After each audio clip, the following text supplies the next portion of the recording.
Brock Jonason is a guy that loves fishing and the outdoors, but he never really thought about filming himself or posting videos on YouTube. But one day, while he was out on a fishing trip in Alaska, he encountered something that made him pull out the camera and start recording. Afterward, he realized the footage was too crazy to just keep to himself, so he decided to upload it to YouTube, and the video quickly started gaining a lot of attention.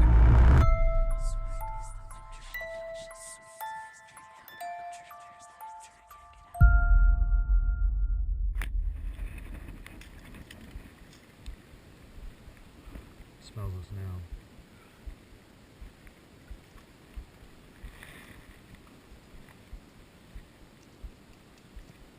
They can cover a lot of ground quick. Pop that off.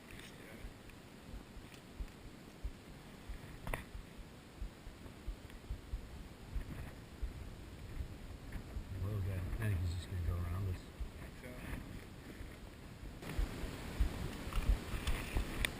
Just chill.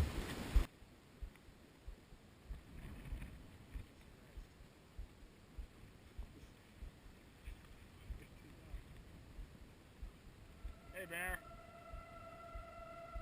Go on. Go on. Go on, bear. Go on, bear. In the distance, they spotted a grizzly bear, and this thing was huge. Usually, seeing one from far away isn't necessarily a problem, since wild animals tend to avoid humans if they don't feel threatened, but this one seemed to have absolutely no issue approaching them.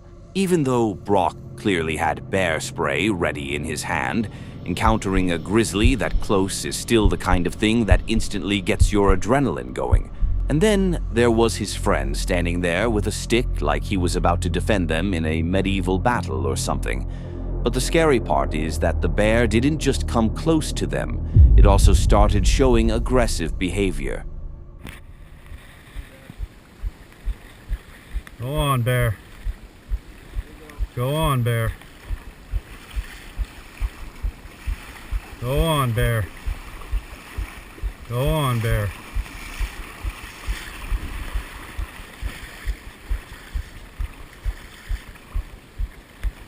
Go on, bear. Let's just keep walking.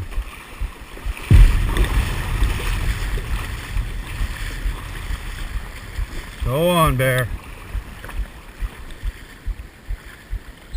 Just look away. Go on, bear. Go on, bear. Go on, bear. Go on, bear. Go on.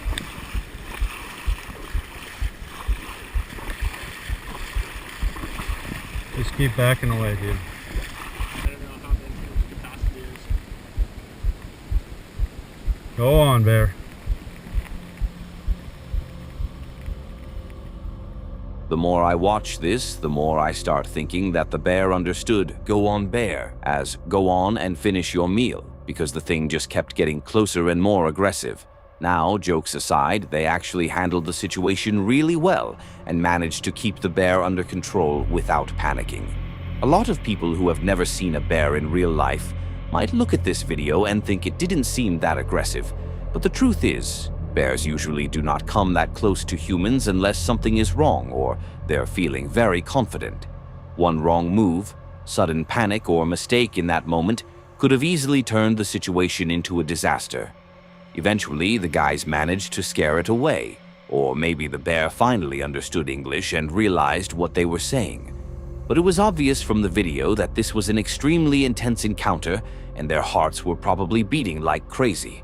Honestly, the bear was probably just angry because they were stealing his fish. The poor guy only had claws and teeth, while these dudes showed up fully geared with rods and lures like professional tryhards. Times were getting tough out there, and decided he had to intervene personally.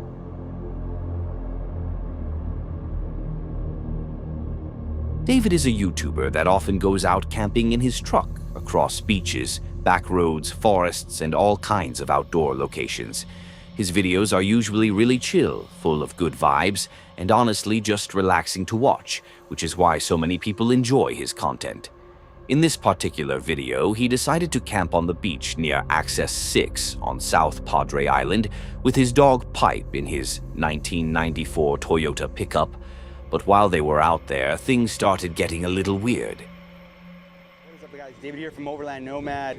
Today we are going to be camping on the beach. I got my 94 Toyota pickup. I'm going to be camping in my DIY pop-top camper. We got Piper with us, and we already have our first obstacle, which is right in the entrance to the beach.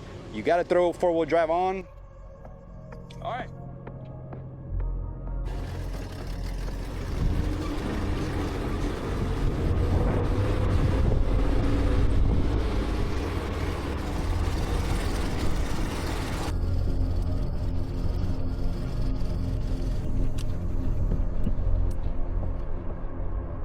He eventually managed to get his truck onto the beach and went in search of a good spot.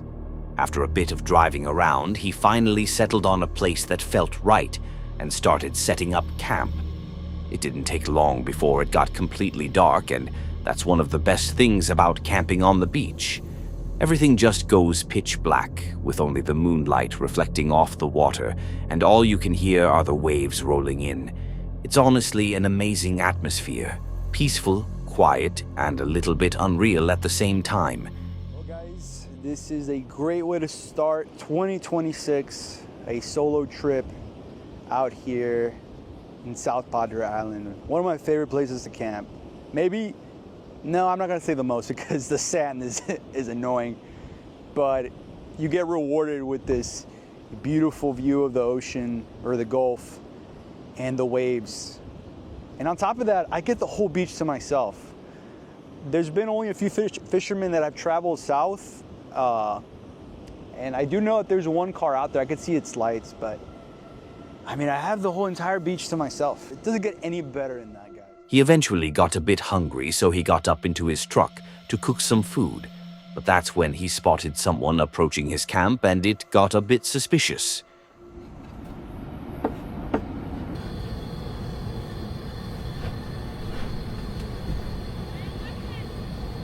¿Qué pasó? ¿Qué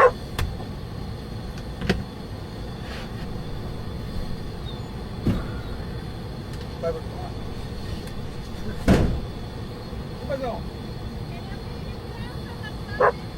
¿Qué?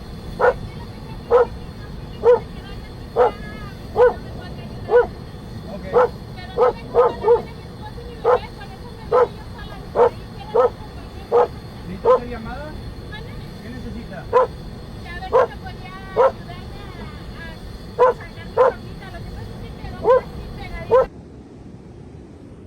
Piper, you scared me, dude.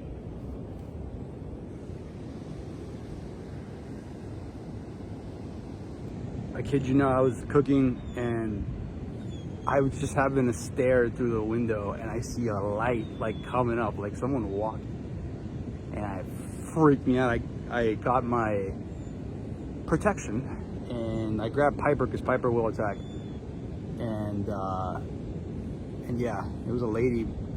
I saw there was a car that went up to the East Cut.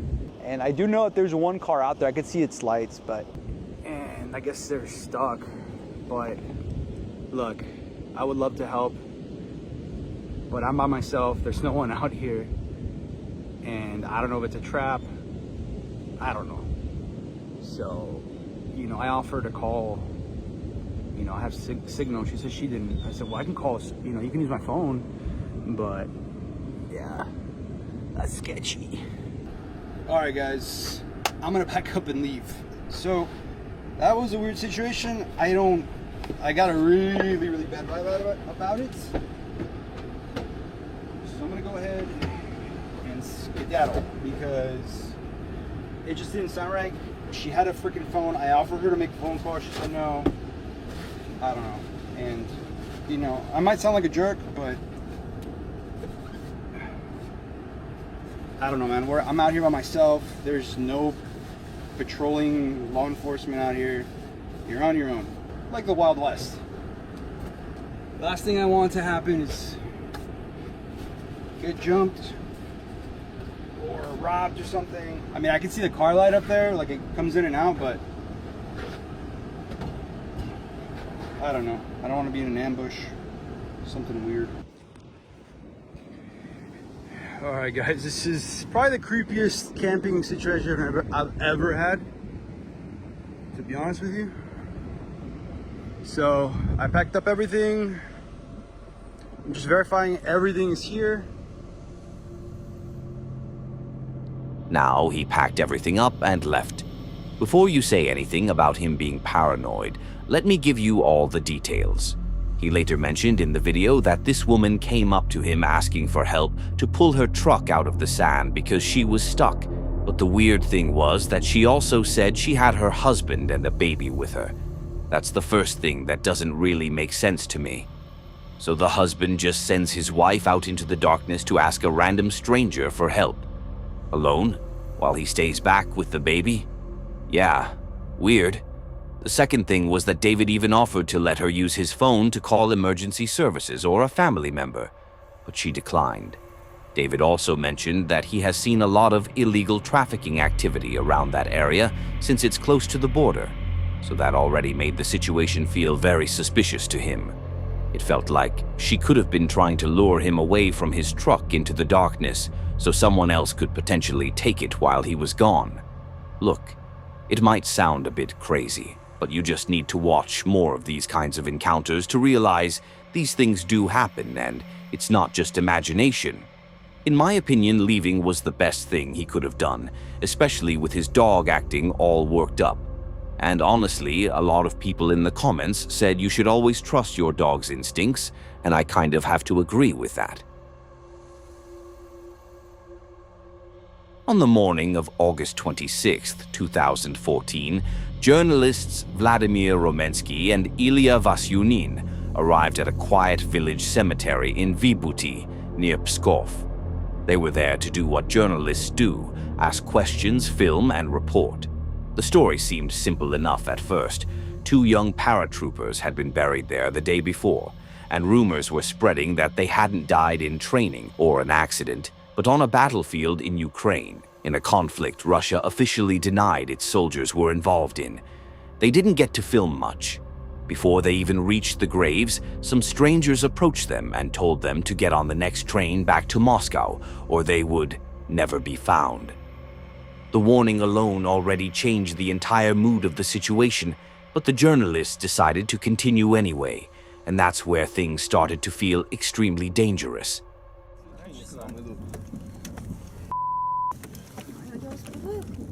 Да, да.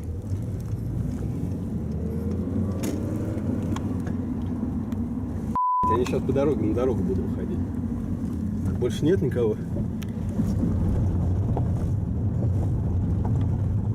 Ну что будем делать? На территории нового кладбища на автомобиль. Район Кресты, нападение на автомобиль. Да. Сейчас давайте. Я не знаю, что будем делать. 47-й регион. 2 молодых людей, незнакомых, догоняют машину, обкидывают камнями. Мы не успеваем уехать, кидаются под колеса. Куда звонить? Хотят, не знаю. Так, еще что-то. Бегут, но они близко, а тут территория каменистая, мы не успеваем скрыться. А мы там не проедем вот насквозь? Нет.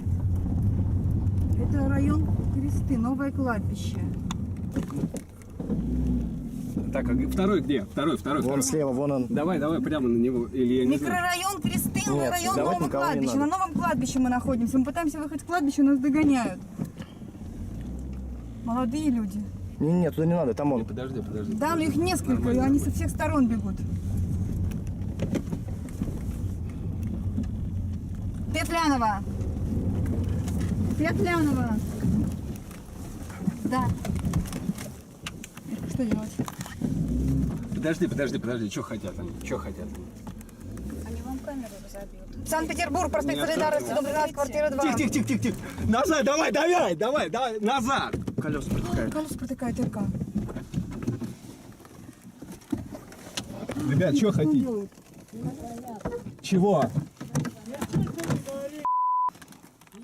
Проткнули Не, колеса. ребят, мы уезжаем, не На надо. нас напали, проткнули колеса, мы не можем уехать. Просили съездить, подожди, не надо. Попроси, мы уезжаем.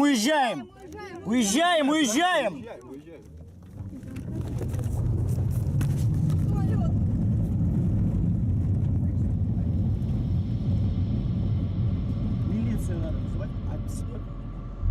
car was suddenly surrounded. Windows were hit, tires were slashed, and the attackers made it clear they weren't planning to let the journalists leave quietly.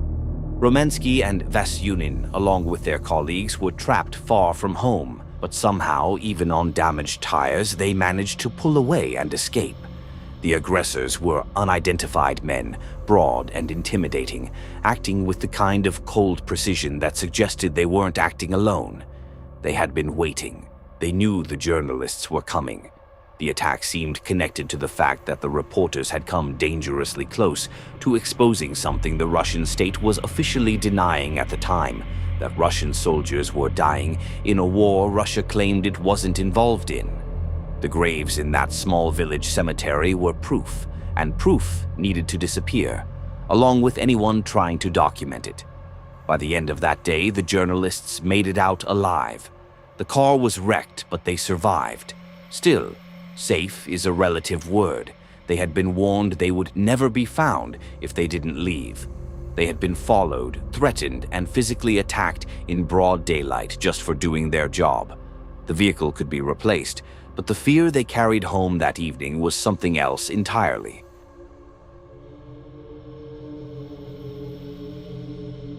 This next video comes from a skier who was skiing in Bratislava, Slovakia, and while he was taking a break on the slope, something came out of the trees, heading straight for him, and let me tell you, it got even worse. No, a teraz čo?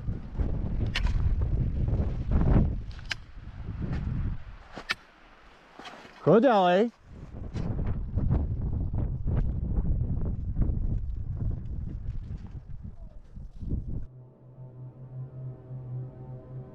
Look, that bear looked like it hit the gym 7 days a week.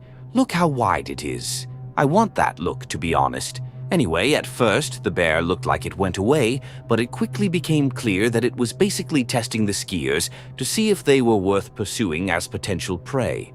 The skier who was filming didn't really look like a fight worth getting into, but a few minutes later another group appeared, including a smaller person in it, and it seemed like that was exactly what the bear was looking for. Hej!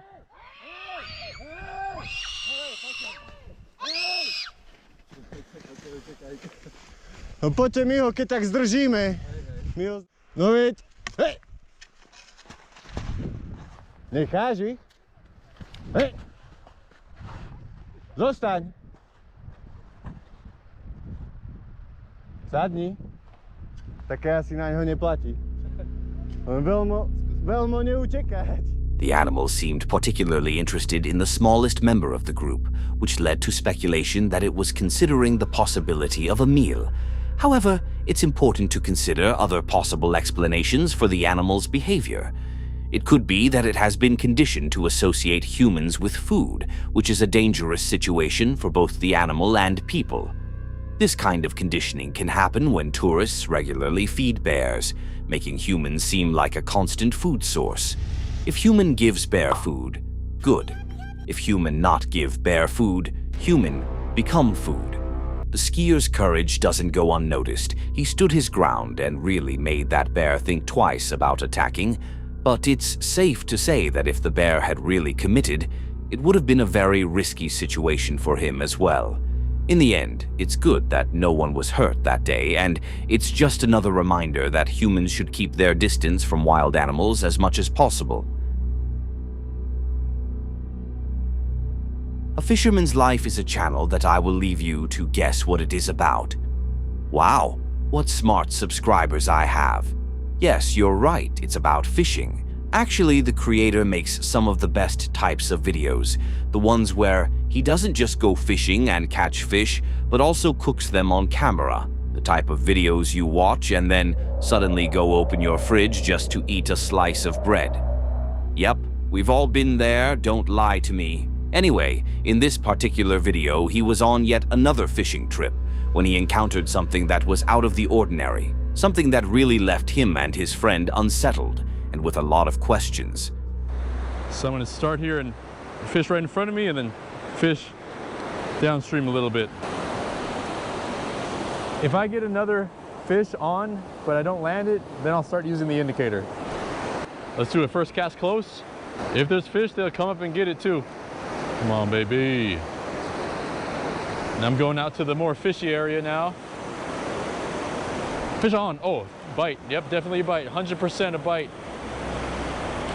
I could feel it too. I don't have the indicator, but I'm tight to my line. But when they tried to change spots, they found this. Oh man, this is kind of cool. Look at this. Is that man-made? Yeah. No doubt about it, right? Oh yeah. I feel like I'm with an Amazon tracker.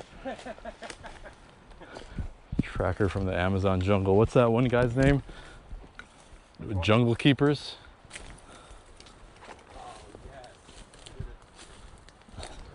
We're at this new spot in the middle of nowhere, and Jim thinks this is a human bone. I have no degree in bones, but what is this?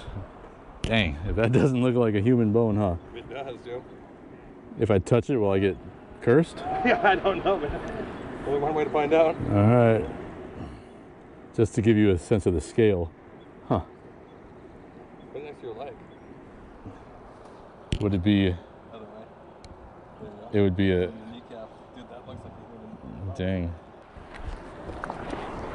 I think so. It'd be right here under my kneecap is where it would start. Yeah. Dude, that's a human bone. I'm not even kidding, dude.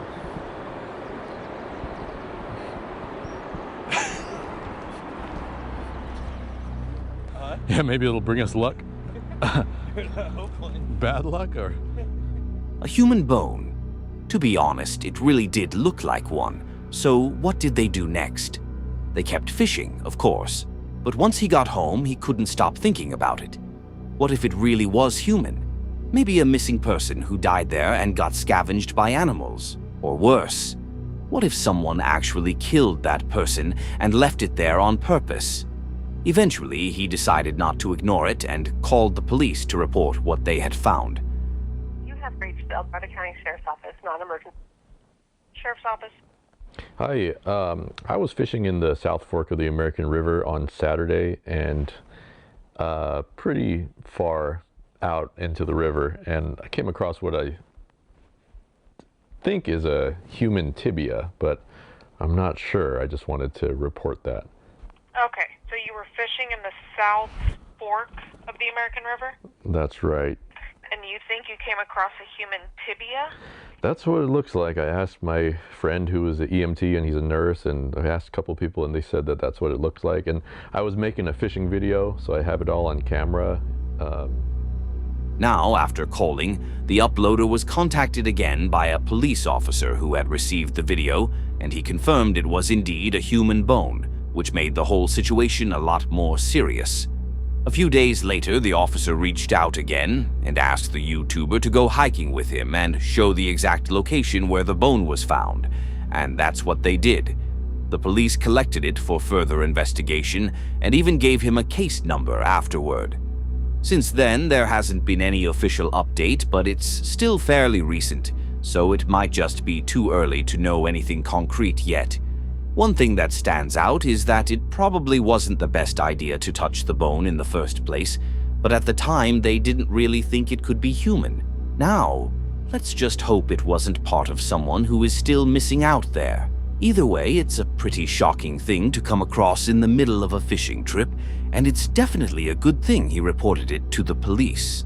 But you know what's even more shocking to come across? Someone who watched this entire video until the end and still didn't give another one of my videos a chance. Come on, the video on the screen is literally one that YouTube thinks you're going to enjoy for some reason, so give it a try and let me know what you think.